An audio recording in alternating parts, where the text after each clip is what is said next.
നമസ്കാരം. നിങ്ങൾ നൽകിയ രേഖകളെക്കുറിച്ചുള്ള നമ്മുടെ ഇന്നത്തെ വിശദമായ ചർച്ചയിലേക്ക് സ്വാഗതം. ഞാനിപ്പോൾ ഇതൊന്ന് മുഴുവൻ വായിച്ചു തീർത്തതേയുള്ളൂ. 2023 മൾട്ടി സ്റ്റേറ്റ് കോഓപ്പറേറ്റീവ് സൊസൈറ്റീസ് നിയമ ഭേദഗതിയെക്കുറിച്ചുള്ള ഗസറ്റ് നോട്ടിഫിക്കേഷനാണ്. സത്യം പറഞ്ഞാൽ ഒറ്റ നോട്ടത്തിൽ തലപുകുതി പോകുന്ന കുറേ നിയമങ്ങളും പിന്നെ വകുപ്പുകളും ഇതിലുണ്ട്. അപ്പോൾ നമ്മുടെ ഇന്നത്തെ ഒരു ലക്ഷ്യം ഇതാണ്: ഈ നിയമത്തിന്റെ കെട്ടുപാടുകളൊന്ന് അഴിച്ചെടുക്കണം, ഇതിലെ പ്രധാന മാറ്റങ്ങൾ എന്തൊക്കെയാണെന്നും ഇന്ത്യയിലെ സഹകരണ പ്രസ്ഥാനത്തെ ഇത് എങ്ങനെ മാറ്റിമറിക്കാൻ ശേഷിയുള്ളതാണെന്നും നമുക്കൊന്ന് ലളിതമായി സംസാരിക്കാം. നമുക്ക് ഇതിന്റെ ഉള്ളറകളിലേക്ക് കടക്കാം. തീർച്ചയായും ഇതൊരു പുതിയ നിയമമല്ല. 2002 നിലവിലുള്ള ഒരു നിയമത്തിലെ ഒരു ഭേദഗതിയാണെന്ന് ആദ്യം തന്നെ നമ്മൾ ഓർക്കണം. കാലം മാറുമ്പോൾ സ്ഥാപനങ്ങളുടെ പ്രവർത്തന രീതിയിലും മാറ്റങ്ങൾ വരണമല്ലോ. അപ്പോൾ ഈ മാറ്റങ്ങളുടെ എല്ലാ അടിസ്ഥാന ലക്ഷ്യം ഒന്നുതന്നെയാണ്: സുതാര്യത കൊണ്ടുവരിക, ഭരണം മെച്ചപ്പെടുത്തുക, പിന്നെ സഹകരണ സംഘങ്ങളുടെ സാമ്പത്തിക ആരോഗ്യം ഉറപ്പാക്കുക. അപ്പോൾ നമുക്ക് ഭരണത്തിൽ നിന്ന് തന്നെ തുടങ്ങാം. ഒരു സഹകരണ സംഘത്തിലെ പ്രശ്നങ്ങൾ തുടങ്ങുന്നത് പലപ്പോഴും ഭരണത്തിൽ നിന്നാണല്ലോ. ഞാൻ കണ്ട ഏറ്റവും വലിയൊരു മാറ്റം കോഓപ്പറേറ്റീവ് ഇലക്ഷൻ അതോറിറ്റി എന്നൊരു പുതിയ സ്ഥാപനം വരുന്നതാണ്. എന്താണിത് സംഭവം? ഇത് നമ്മുടെ ഇലക്ഷൻ കമ്മീഷൻ പോലൊരു സംവിധാനമാണോ? ഏകദേശം അങ്ങനെ ഒരു ആശയം തന്നെയാണ്. സഹകരണ സംഘങ്ങളിലെ തെരഞ്ഞെടുപ്പുകൾ നടത്താനും അതിന് മേൽനോട്ടം വഹിക്കാനും വേണ്ടി കേന്ദ്ര സർക്കാർ രൂപീകരിക്കുന്ന ഒരു സ്വതന്ത്ര സ്ഥാപനമാണിത്. ഇതിനൊരു ചെയർപേഴ്സൺ ഉണ്ടാകും. അദ്ദേഹം കേന്ദ്ര സർക്കാരിലെ അഡീഷണൽ സെക്രട്ടറി റാങ്കിൽ കുറയാത്ത ആളായിരിക്കണം. പിന്നെ ഒരു വൈസ് ചെയർപേഴ്സണും 3 കൂടാത്ത അംഗങ്ങളും ഉണ്ടാകും. ഓ ശരി. ഇവരുടെയൊക്കെ നിയമനം 3 വർഷത്തേക്കോ അല്ലെങ്കിൽ 65 വയസ്സ് പൂർത്തിയാകുന്നതുവരെയോ ആയിരിക്കും. തെരഞ്ഞെടുപ്പുകളിലെ രാഷ്ട്രീയ ഇടപെടലുകളും ക്രമക്കേടുകളും ഒഴിവാക്കുക, അത് നിഷ്പക്ഷവും കാര്യക്ഷമവുമാക്കുക, അതാണ് ഇതിന്റെ പ്രധാന ലക്ഷ്യം. അപ്പോ വോട്ടർ പട്ടിക തയ്യാറാക്കുന്നതു മുതൽ വോട്ടെണ്ണൽ വരെ എല്ലാം ഈ അതോറിറ്റിയുടെ നിയന്ത്രണത്തിലാവും. അത് വലിയൊരു മാറ്റം തന്നെയാണ്. ഇനി ഭരണസമിതിയുടെ കാര്യത്തിലോ? അവിടെയും ചില നിയന്ത്രണങ്ങൾ വന്നിട്ടുണ്ടല്ലോ. ബോർഡിലെ അംഗങ്ങളുടെ എണ്ണം 21 പരിമിതപ്പെടുത്തിയിരിക്കുന്നു. എന്തിനാണ് അങ്ങനെയൊരു കണക്ക്? അതൊരു പ്രധാനപ്പെട്ട കാര്യമാണ്. മുൻപ് ബോർഡിന്റെ വലിപ്പത്തിന് ഒരു കൃത്യമായ പരിധിയില്ലായിരുന്നു. അതുകൊണ്ട് ചില വലിയ സംഘങ്ങളിൽ 50ഉം 60ഉം പേരടങ്ങുന്ന ഭരണസമിതികളുണ്ടായിരുന്നു. അത്രയധികമോ? അതെ. ഇത് തീരുമാനങ്ങൾ എടുക്കുന്നതിൽ വലിയ കാലതാമസത്തിനും ആശയക്കുഴപ്പങ്ങൾക്കും കാരണമായിരുന്നു. അപ്പോ 21 എന്ന സംഖ്യയിലേക്ക് പരിമിതപ്പെടുത്തുന്നത് ഭരണത്തെ കൂടുതൽ വേഗത്തിലും കാര്യക്ഷമതയിലും മുന്നോട്ടു കൊണ്ടുപോകാനാണ്. അതോടൊപ്പം സാമൂഹികമായ പ്രാതിനിധ്യം ഉറപ്പാക്കാനും ചിലത് പറയുന്നുണ്ടല്ലോ. അതെ, അതാണ് മറ്റൊരു നിർണായകമായ മാറ്റം. ഈ 21 പേരിൽ ഒരു പട്ടികജാതി അല്ലെങ്കിൽ പട്ടികവർഗ അംഗം, പിന്നെ 2 സ്ത്രീകൾ, ഇവർ നിർബന്ധമായും ഉണ്ടായിരിക്കണം. അത് നിർബന്ധമാണല്ലേ? നിർബന്ധമാണ്. മുൻപും ഇത്തരം നിയമങ്ങൾ ഉണ്ടായിരുന്നെങ്കിലും പലപ്പോഴും അത് പാലിക്കപ്പെട്ടിരുന്നില്ല. ഇപ്പോൾ ഇത് നിർബന്ധമാക്കിയത് വെറുമൊരു കണക്കല്ല, മറിച്ച് സമൂഹത്തിലെ എല്ലാ വിഭാഗങ്ങളെയും ഭരണത്തിൽ പങ്കാളികളാക്കാനുള്ള ഒരു ശക്തമായ ചുവടുവയ്പ്പാണ്. കൂടാതെ ബാങ്കിംഗ്, മാനേജ്മെന്റ്, ഫിനാൻസ് തുടങ്ങിയ മേഖലകളിലെ 2 വിദഗ്ധരെ ബോർഡിലേക്ക് കോഓപ്റ്റ് ചെയ്യാനും വ്യവസ്ഥയുണ്ട്. ഒരു മിനിറ്റ്, ഈ കോഓപ്റ്റ് ചെയ്യുന്ന അംഗങ്ങൾക്ക് മറ്റുള്ളവരെ പോലെ വോട്ടവകാശം ഉണ്ടാകുമോ? അവിടെയാണ് ഒരു വ്യത്യാസം. അവർക്ക് ബോർഡ് മീറ്റിംഗുകളിൽ പങ്കെടുത്ത് അഭിപ്രായം പറയാം, അവരുടെ വൈദഗ്ധ്യം സ്ഥാപനത്തിനു വേണ്ടി ഉപയോഗിക്കാം. പക്ഷേ ചെയർപേഴ്സൺ, വൈസ് ചെയർപേഴ്സൺ തുടങ്ങിയ ഭാരവാഹികളെ തിരഞ്ഞെടുക്കുമ്പോൾ അവർക്ക് വോട്ടവകാശം ഉണ്ടായിരിക്കില്ല. അവരുടെ പങ്ക് ഒരു ഉപദേശക തലത്തിൽ ഒതുങ്ങുന്നു എന്നു പറയാം. ശരി. ഇവിടെയാണ് ഈ നിയമത്തിലെ ഏറ്റവും രസകരവും ഒരുപക്ഷേ ഏറ്റവും കൂടുതൽ ചർച്ചയാകാൻ പോകുന്നതുമായ ഒരു ഭാഗം വരുന്നത്. ബന്ധുക്കളെയും താൽപര്യവൈരുദ്ധ്യങ്ങളെയും, അതായത് കോൺഫ്ലിക്റ്റ് ഓഫ് ഇൻട്രസ്റ്റിനെയും പറ്റി ഇതിൽ വളരെ കർശനമായി ചിലത് പറയുന്നുണ്ടല്ലോ. തീർച്ചയായും അതൊരു വിപ്ലവകരമായ മാറ്റം തന്നെയാണ്. പുതിയ നിയമപ്രകാരം ഒരു ഡയറക്ടർക്കോ അവരുടെ ബന്ധുക്കൾക്കോ നേരിട്ടോ അല്ലാതെയോ സാമ്പത്തിക താൽപ്പര്യമുള്ളൊരു കരാറിലോ ഇടപാടിലോ ഡയറക്ടർക്ക് വോട്ട് ചെയ്യാൻ പാടില്ല. അതുമാത്രമല്ല, ആ വിഷയം ചർച്ച ചെയ്യുമ്പോൾ ആ മീറ്റിംഗിൽ പങ്കെടുക്കാൻ പോലും പാടില്ല. അതിനേക്കാൾ കർശനമായൊരു വ്യവസ്ഥ കൂടിയുണ്ടല്ലോ ജോലി നൽകുന്ന കാര്യത്തിൽ. അതെ, നിലവിലെ ഒരു ഡയറക്ടറുടെയും ബന്ധുവിനെ ആ സഹകരണ സംഘത്തിൽ ഒരു ജീവനക്കാരനായി നിയമിക്കാൻ പാടില്ല. ചീഫ് എക്സിക്യൂട്ടീവായി പോലും പറ്റില്ലെന്നല്ലേ? അതെ, ചീഫ് എക്സിക്യൂട്ടീവായി പോലും നിയമിക്കാൻ കഴിയില്ല. ബന്ധു എന്ന വാക്കിന് വളരെ വിശാലമായ നിർവചനമാണ് നിയമം നൽകുന്നത്. ജീവിത പങ്കാളി, മാതാപിതാക്കൾ, മക്കൾ, സഹോദരങ്ങൾ, അവരുടെ പങ്കാളികൾ, പേരക്കുട്ടികൾ, അങ്ങനെ വലിയൊരു പട്ടിക തന്നെയുണ്ട്. സ്വജനപക്ഷപാതം പൂർണ്ണമായി തടയുകയാണ് ലക്ഷ്യം. പക്ഷെ ഇവിടെ എനിക്കൊരു സംശയം. ഈ നിയമം കടലാസിൽ കൊള്ളാം, പക്ഷെ പ്രായോഗികമായി നോക്കിയാൽ ഒരു ഡയറക്ടറുടെ ബന്ധു കഴിവുള്ള ഒരാളാണെങ്കിൽ ഈ നിയമം കാരണം ആ കഴിവ് സ്ഥാപനത്തിന് നഷ്ടപ്പെടുകയല്ലേ? അതൊരു ന്യായമായ ചോദ്യമാണ്. എന്നാൽ ഇവിടെ നിയമം ലക്ഷ്യം വെക്കുന്നത് ഒരു വലിയ ചിത്രമാണ്. അതായത് സഹകരണ സ്ഥാപനങ്ങളിലെ വിശ്വാസ്യത നിലനിർത്തുക എന്നതാണ് പ്രധാനം. ഒരാളുടെ നിയമനം കഴിവിന്റെ അടിസ്ഥാനത്തിലാണോ അതോ ബന്ധം കൊണ്ടാണോ നടന്നത് എന്ന ഒരു സംശയം പോലും സ്ഥാപനത്തിന്റെ സൽപ്പേരിനെ ബാധിക്കും. ശരിയാണ്. അതുകൊണ്ട് അത്തരം സംശയങ്ങൾക്ക് ഇടം നൽകാതിരിക്കാനുള്ളൊരു മുൻകരുതൽ നടപടിയായാണ് ഇതിനെ കാണേണ്ടത്. സ്ഥാപനത്തിന്റെ വിശ്വാസ്യതയാണ് ഒരു വ്യക്തിയുടെ കഴിവിനേക്കാൾ വലുതെന്നാണ് നിയമം പറയുന്നത്. ശരി. അപ്പോൾ തിരഞ്ഞെടുപ്പും ഭരണസമിതിയിലെ ആളുകളുടെ യോഗ്യതയും കർശനമാക്കി സ്വജനപക്ഷപാതം തടയാനും ശ്രമിച്ചു. പക്ഷെ നല്ല ആളുകളെ തെരഞ്ഞെടുത്തു വെച്ചതുകൊണ്ട് മാത്രം കാര്യമുണ്ടോ? പണം കൈകാര്യം ചെയ്യുന്നതിലാണ് അടുത്ത പ്രധാന വെല്ലുവിളി.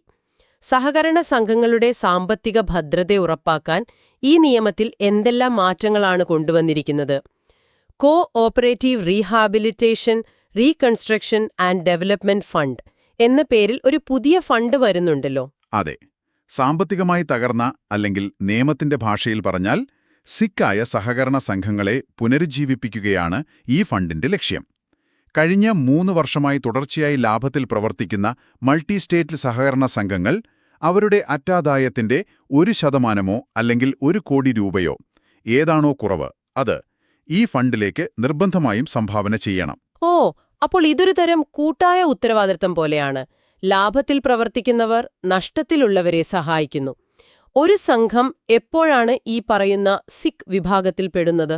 നിയമം അത് വ്യക്തമായി നിർവചിക്കുന്നുണ്ട്. കുറച്ച് സാങ്കേതികമാണ്. ഒരു സാമ്പത്തിക വർഷത്തിന്റെ അവസാനം ഒരു സംഘത്തിന്റെ സഞ്ചിത നഷ്ടം, അതായത് അക്യുമുലേറ്റഡ് ലോസസ്, അതിന്റെ അടച്ചുതീർത്ത മൂലധനത്തിനും കരുതൽ ശേഖരത്തിനും തുല്യമോ അതിൽ കൂടുതലോ ആവുക. ഒരു മിനിറ്റ്. അതോടൊപ്പം ആ വർഷവും തൊട്ടു മുമ്പത്തെ വർഷവും പണം നഷ്ടം, അതായത് ക്യാഷ് ലോസ് സംഭവിക്കുകയും ചെയ്താൽ ആ സംഘത്തെ സിക്കായി പ്രഖ്യാപിക്കാം. തല കറങ്ങുന്നു. ഇതൊന്ന് സാധാരണക്കാരന് മനസ്സിലാവുന്ന ഭാഷയിൽ പറയാമോ? പറയാം. ലളിതമായി പറഞ്ഞാൽ ഇങ്ങനെ ചിന്തിക്കാം. ഒരു സംഘത്തിന്റെ കയ്യിലുള്ള മൊത്തം ആസ്തിയേക്കാൾ കൂടുതൽ അതിന്റെ കടങ്ങളും ഇതുവരെയുള്ള നഷ്ടങ്ങളും ചേർന്ന തുകയാകുമ്പോൾ, ഒപ്പം കഴിഞ്ഞ 2 വർഷമായി കയ്യിൽ നിന്ന് പണം നഷ്ടപ്പെട്ടുകൊണ്ടിരിക്കുകയാണെങ്കിൽ അതിനെ സിക്ക് എന്ന് വിളിക്കാം. ഇപ്പൊ മനസ്സിലായി. അതായത് സ്വന്തം കാലിൽ നിൽക്കാൻ പറ്റാത്തൊരു സാമ്പത്തിക അവസ്ഥ. അങ്ങനെയുള്ള സംഘങ്ങളെ സഹായിക്കാനാണ് ഈ പുതിയ ഫണ്ട്. കൊള്ളാം. അതാണ്ട് സംഘങ്ങളുടെ ഒരു സുരക്ഷാവലയം. ദൈനംദിന സാമ്പത്തിക ഇടപാടുകളിൽ എന്തെങ്കിലും മാറ്റങ്ങളുണ്ടോ? ഉദാഹരണത്തിന് കൺകറന്റ് ഓഡിറ്റ് നിർബന്ധമാക്കുന്നു എന്നു കണ്ടു. എന്താണത്? ഇതിങ്ങനെ ചിന്തിച്ചാൽ മതി. വർഷാവസാനം നമ്മളൊരു പരീക്ഷ എഴുതുന്നതാണ് സാധാരണ വാർഷിക ഓഡിറ്റ്. ശരി. എന്നാൽ കൺകറന്റ് ഓഡിറ്റ് എന്ന് പറയുന്നത് ഓരോ ക്ലാസ് കഴിയുമ്പോഴും ടീച്ചർ നമ്മുടെ നോട്ട്ബുക്ക് പരിശോധിച്ച് തെറ്റുകൾ അപ്പോൾ തന്നെ തിരുത്തി തരുന്നതുപോലെയാണ്. ഓഹോ. അതായത് ഇടപാടുകൾ നടക്കുമ്പോൾ തന്നെ ഒരു ഓഡിറ്റർ അത് പരിശോധിച്ചുകൊണ്ടിരിക്കും. അപ്പോൾ വലിയ തെറ്റുകൾ സംഭവിക്കുന്നതിന് മുമ്പ് തന്നെ അത് കണ്ടെത്താനും തിരുത്താനും സാധിക്കും. പ്രത്യേകിച്ച് ജനങ്ങളുടെ പണം കൈകാര്യം ചെയ്യുന്ന സ്ഥാപനങ്ങൾക്ക് ഇത് വളരെ അത്യാവശ്യമാണ്. അതെ, വലിയ വിറ്റുവരവോ നിക്ഷേപമോ ഉള്ള സംഘങ്ങൾക്ക് ഇനി മുതൽ ഇത് നിർബന്ധമാണ്. സെൻട്രൽ രജിസ്ട്രാർ അംഗീകരിച്ച പാനലിൽ നിന്നുള്ള ഓഡിറ്റർമാരായിരിക്കണം ഇത് ചെയ്യേണ്ടത്. ഇത് സാമ്പത്തിക കാര്യങ്ങളിൽ കൂടുതൽ സൂക്ഷ്മപരിശോധനയും ഒരു തത്സമയ മേൽനോട്ടവും ഉറപ്പാക്കും. കൊള്ളാം. നമ്മൾ ഭരണത്തെക്കുറിച്ചും പണത്തെക്കുറിച്ചും സംസാരിച്ചു. ഇതെല്ലാം നല്ല മാറ്റങ്ങളാണ്. പക്ഷെ എന്റെ മനസ്സിലെ പ്രധാന ചോദ്യം ഇതാണ്. ഒരു സാധാരണ അംഗത്തിന് ഈ സംഘത്തിൽ കുറച്ചു പണം നിക്ഷേപിക്കുകയോ അവിടെ നിന്ന് വായ്പ എടുക്കുകയോ ചെയ്യുന്ന ആൾക്ക് ഇതുകൊണ്ട് എന്ത് പ്രയോജനം? അവരുടെ ശബ്ദം കേൾക്കാൻ എന്തെങ്കിലും സംവിധാനമുണ്ടോ? തീർച്ചയായും. ഒരുപക്ഷേ ഈ ഭേദഗതിയിലെ ഏറ്റവും പ്രധാനപ്പെട്ട അംഗകേന്ദ്രീകൃതമായ മാറ്റങ്ങളിലൊന്ന് കോ ഓപ്പറേറ്റീവ് ഓംബുഡ്സ്മാൻ എന്ന പുതിയ സംവിധാനം വരുന്നതാണ്. അംഗങ്ങൾക്ക് അവരുടെ നിക്ഷേപങ്ങൾ, സംഘത്തിൽ നിന്നുള്ള ആനുകൂല്യങ്ങൾ, തിരഞ്ഞെടുപ്പിലെ ക്രമക്കേടുകൾ, അല്ലെങ്കിൽ അവരുടെ വ്യക്തിപരമായ അവകാശങ്ങളെ ബാധിക്കുന്ന മറ്റേതെങ്കിലും വിഷയങ്ങളെ എന്നിവയെക്കുറിച്ച് പരാതി നൽകാൻ വേണ്ടിയുള്ള ഒരു സംവിധാനമാണിത്. ഇത് കേൾക്കാൻ കൊള്ളാം. പക്ഷെ ഇതൊരു പേരിന് മാത്രമുള്ള സംവിധാനമാകുമോ? പരാതി കൊടുത്താൽ വർഷങ്ങളോളം തീരുമാനം വരാതിരിക്കുന്ന അവസ്ഥയുണ്ടാകുമോ? ഇതിനെന്തെങ്കിലും അധികാരമുണ്ടോ? നിയമപ്രകാരം ഇതിന് വ്യക്തമായ അധികാരവും സമയപരിധിയുമുണ്ട്. പരാതി ലഭിച്ച് 3 മാസത്തിനകം ഓംബുഡ്സ്മാൻ അന്വേഷണം പൂർത്തിയാക്കി വിധി പറയണം. 3 മാസമോ? അതെ, ഓംബുഡ്സ്മാന്റെ നിർദ്ദേശങ്ങൾ 1 മാസത്തിനകം സംഘം പാലിക്കാൻ ബാധ്യസ്ഥരാണ്. ഇതിൽ തൃപ്തരല്ലെങ്കിൽ മാത്രം സംഘത്തിന് സെൻട്രൽ രജിസ്ട്രാർക്ക് അപ്പീൽ നൽകാം. പക്ഷേ അംഗങ്ങളുടെ ഭാഗത്തുനിന്ന് നോക്കുമ്പോൾ ഇത് വളരെ വലിയൊരു മുന്നേറ്റമാണ്. അവരുടെ പ്രശ്നങ്ങൾക്ക് വേഗത്തിൽ പരിഹാരം കാണാൻ ഇത് സഹായിക്കും.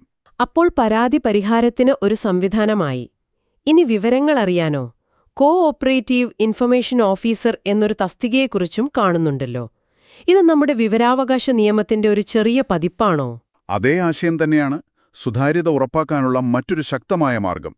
ഓരോ മൾട്ടി സ്റ്റേറ്റ് സഹകരണ സംഘവും ഒരു ഇൻഫർമേഷൻ ഓഫീസറെ നിയമിക്കണം. സംഘത്തിലെ ഒരംഗത്തിന് നിശ്ചിത ഫീസ് അടച്ച് സംഘത്തിന്റെ പ്രവർത്തനങ്ങളെയും ഭരണപരമായ കാര്യങ്ങളെയും സംബന്ധിച്ച വിവരങ്ങൾ ആവശ്യപ്പെടാം. എത്ര ദിവസത്തിനകം വിവരം കിട്ടും? 30 ദിവസത്തിനകം വിവരം നൽകണം. സംഘത്തിൽ എന്താണ് നടക്കുന്നതെന്ന് അറിയാനുള്ള അംഗത്തിന്റെ അവകാശത്തെ ഇത് അംഗീകരിക്കുന്നു. അപ്പോൾ ഭരണഘടന നന്നാക്കി, സാമ്പത്തിക മേൽനോട്ടം ശക്തമാക്കി, അംഗങ്ങൾക്ക് പരാതി പറയാനും വിവരങ്ങൾ അറിയാനും സംവിധാനമൊരുക്കി. പക്ഷേ ഈ സ്ഥാപനങ്ങൾ ഇപ്പോഴും പഴയ കാലത്തെ പോലെ കടലാസ് ജോലികളിൽ കുടുങ്ങിക്കിടക്കുകയാണോ? ആധുനികവൽക്കരിക്കാൻ എന്തെങ്കിലും വ്യവസ്ഥകളുണ്ടോ? ഉണ്ട്. ഡിജിറ്റൽ വൽക്കരണത്തിന് വലിയ ഊന്നൽ ഈ ഭേദഗതി നൽകുന്നുണ്ട്. സെക്ഷൻ 120A എന്ന പുതിയ ഭാഗം തന്നെ ഇതിനായി ചേർത്തിട്ടുണ്ട്. അപേക്ഷകൾ, രേഖകൾ, റിപ്പോർട്ടുകൾ, സാമ്പത്തിക കണക്കുകൾ എന്നിവയെല്ലാം ഇലക്ട്രോണിക് രൂപത്തിൽ ഫയൽ ചെയ്യാൻ കേന്ദ്ര സർക്കാരിന് ഇനി നിർദ്ദേശിക്കാം. ആശയവിനിമയങ്ങളും പരിശോധനകളും വരെ ഓൺലൈനായി നടത്താം. നിയമത്തിലെ ചെറിയ മാറ്റങ്ങൾ പോലും ഈ ദിശയിലേക്കുള്ളതാണെന്ന് തോന്നുന്നു. ഉദാഹരണത്തിന് അംഗങ്ങളുടെ വിലാസത്തിനൊപ്പം ഇമെയിൽ വിലാസം കൂടി ചേർക്കണമെന്ന നിർദ്ദേശം. അതെ, അതൊരു ചെറിയ മാറ്റമാണെങ്കിലും ഡിജിറ്റൽ ആശയവിനിമയത്തിലേക്കുള്ള വലിയൊരു ചുവടുവയ്പ്പാണ്. സർക്കുലറുകളും നോട്ടീസുകളും മറ്റു വിവരങ്ങളും വേഗത്തിൽ എല്ലാ അംഗങ്ങളിലേക്കും എത്തിക്കാൻ ഇത് സഹായിക്കും. സാങ്കേതികവിദ്യയുടെ സാധ്യതകളെ സഹകരണ മേഖലയിലേക്ക് പൂർണ്ണമായി കൊണ്ടുവരാനുള്ള ഒരു വ്യക്തമായ ശ്രമം ഈ ഭേദഗതിയിൽ നമുക്ക് കാണാം. ശരി, ഇത്രയും നിയമങ്ങളും ചട്ടങ്ങളും കൊണ്ടുവന്നു. ഇതെല്ലാം നല്ല കാര്യങ്ങൾ. പക്ഷേ നിയമങ്ങൾ മാത്രമുണ്ടായാൽ മതിയോ? അത് ലംഘിക്കുന്നവർക്ക് എന്ത് സംഭവിക്കും? നിയമം ലംഘിച്ചാൽ രക്ഷപ്പെടാൻ എളുപ്പമാണെങ്കിൽ പിന്നെ ഇതുകൊണ്ടൊന്നും വലിയ കാര്യമില്ലല്ലോ. ശിക്ഷാ നടപടികൾ കർശനമാക്കിയിട്ടുണ്ടോ? തീർച്ചയായും. നിയമങ്ങളുണ്ടായാൽ മാത്രം പോരല്ലോ, അത് പാലിക്കപ്പെടുന്നു എന്നുറപ്പാക്കാൻ ശക്തമായ വ്യവസ്ഥകളും വേണം. ശിക്ഷാ നടപടികൾ വളരെ കർശനമാക്കിയിട്ടുണ്ട്. ഉദാഹരണത്തിന്, തെറ്റായ വിവരം നൽകുന്നതിനുള്ള പിഴ അത് 2000 രൂപയിൽ നിന്ന് 5000 രൂപയായി ഉയർത്തി. അതുപോലെ നിയമലംഘനത്തിന്റെ ഗൗരവമനുസരിച്ച് ചുമത്താവുന്ന പരമാവധി പിഴ 10,000 രൂപയിൽ നിന്ന് 1,00,000 രൂപയായും വർദ്ധിപ്പിച്ചു. 1,00,000 രൂപയോ? അത് വലിയൊരു തുകയാണല്ലോ. പിഴ മാത്രമല്ല, തടവുശിക്ഷ പോലെയുള്ള കർശനമായ വ്യവസ്ഥകൾ പുതുതായി ഉൾപ്പെടുത്തിയിട്ടുണ്ടോ? ഉണ്ട്.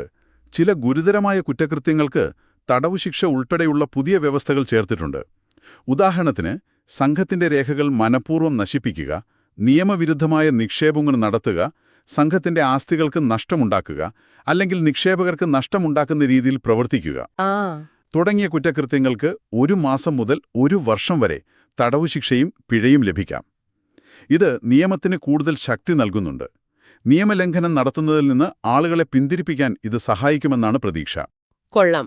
അപ്പോൾ നമുക്കൊന്ന് ചുരുക്കി പറയാം.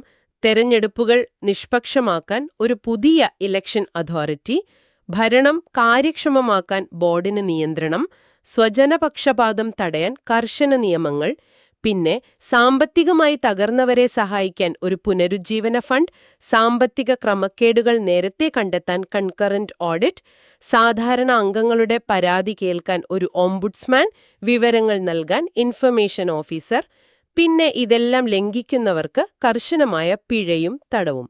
ഇതാണ് ഈ ഭേദഗതിയുടെ ഒരു ആകത്തുക.